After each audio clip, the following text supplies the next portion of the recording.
Hey, what's up, everyone? Welcome back to another episode of the podcast. Today, we are going to be talking about fear. So I want to welcome you to the podcast, welcome you to, I don't remember, I think it's number 8.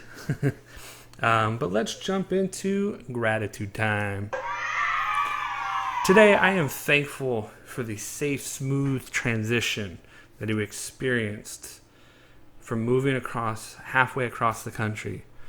I'm grateful for that easy transition and the process on once we went through and everything just went smoothly. It was awesome.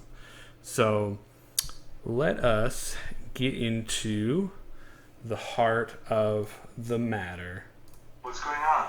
Let's be real about fear today. According to Websters Dictionary, the definition of fear is a noun. It's an unpleasant, often strong emotion caused by anticipation or awareness of danger. In two words that kind of counteract and go with fear. Now, I guess I couldn't say counteract. I guess you could say they kind of go hand in hand, because to be courageous and brave, you're still fearful, but you're able to go against the fear somewhat, even though you're still frightened. Because courage is a noun, the ability to do something that frightens one. You're still fearful, but you're still able to do the task that is required, or whatever it is. And brave is an adjective, ready to face and endure danger or pain. And the last one I want to talk about is comfort. And the reason why I want to go with comfort is because a lot of people get feared into comfort. And comfort is a noun, and it's a state of physical ease and freedom from pain or constraint. If you notice, a lot of them have fear and pain associated with them. So let's go into, why do we fear? Why is it that we have this emotion of fear? And it's a basic human emotion. That's what it is. All of us have it wired into our nervous system, and it works like an instinct. I'm sure you guys have heard of the fight or flight mechanism. When something happens, you either fight or you run away. As simple as that. When we sense danger, when we are in fear of something, this triggers. And it's part of our very animalistic type part of our brain. And so fear is healthy. It helps us avoid danger. It helps us avoid pain and other things that would normally happen. If you're out in the wild and a mountain lion comes up to you, you're going to be scared. You're going to have fear.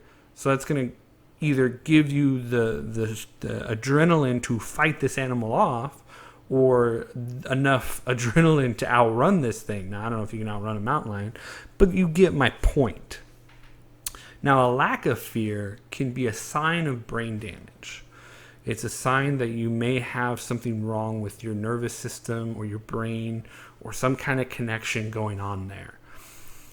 And so fear can be caused not only by imminent danger in front of you, but also by imagining things that could happen, or having, these thoughts of wild things happening. Maybe a guy bursting through your door and shooting you with a gun.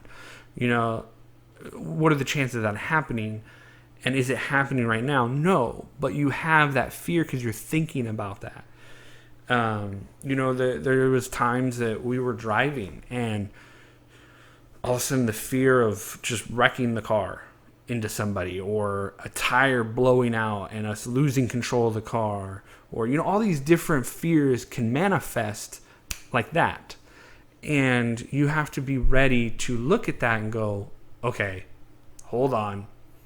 Is this an irrational fear, or is it actually rational? Well, it's kind of a mixture of both. When you're driving, you have this fear of the tire blowing out, because it's not totally irrational, but it's not happening in the moment. It is something that could happen. Now, will it happen? Yeah, it could happen. There's lots of things that could happen, but are you going to sit there and fear it because it can happen?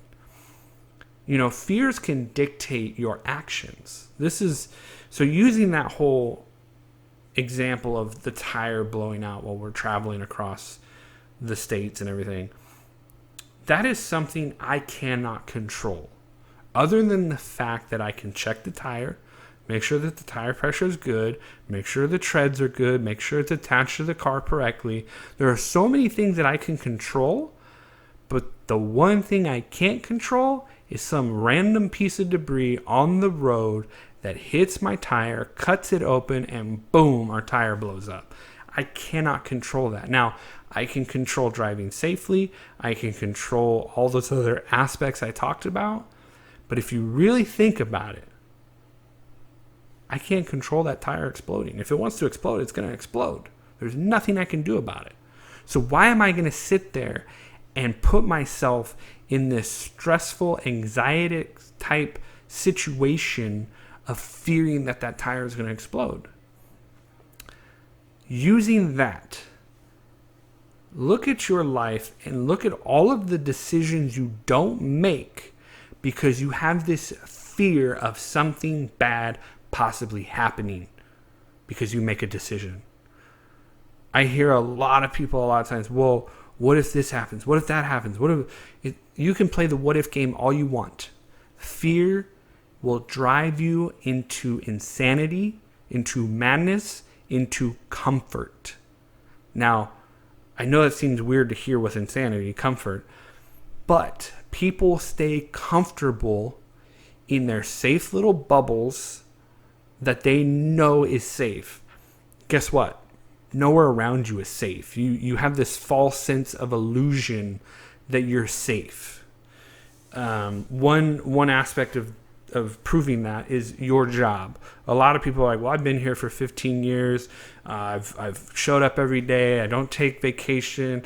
They'll keep me. Wrong. You can be fired at the drop of a hat, and now you don't have a job anymore.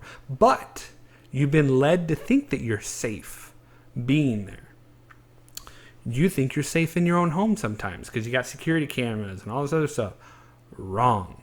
Technology can fail. People know how to get around these things. Now, I'm not saying these things to induce fear in your life, but I'm trying to make you think and understand that you really can only control a small part of your life.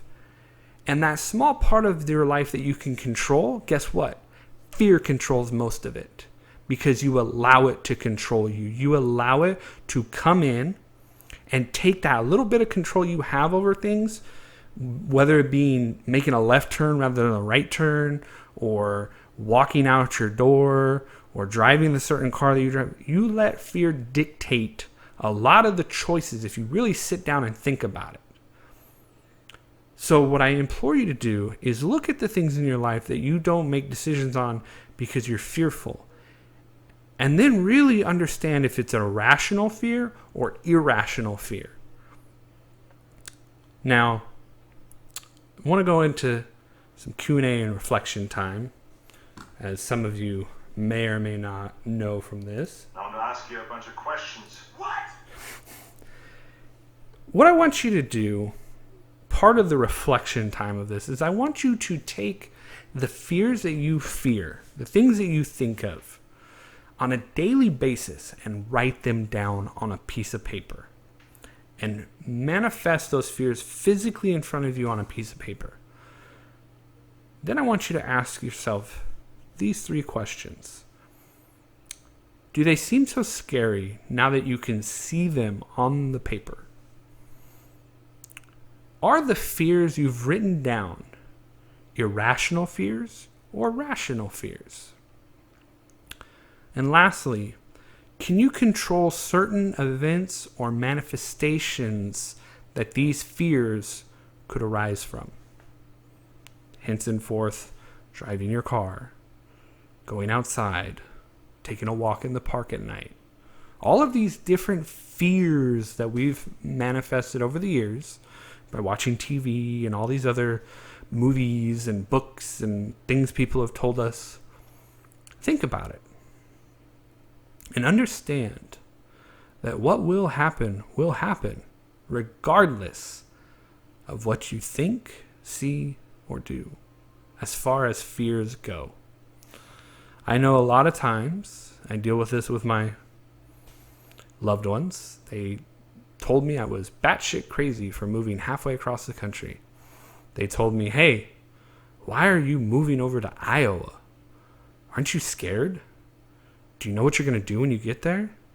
I looked him straight in the face. I have no fucking clue, but I will figure it out. You know why? Because I'm not going to let fear run my life. I'm not going to let fear dictate what I can and can't do. And so I went with it. We took off, and you know what? We have loved the decision ever since. And it's crazy because if we would have decided not to come, we would have never known what could have been out here. And so with that, I will leave you guys and to think about, and hope you all have a wonderful day, and God bless.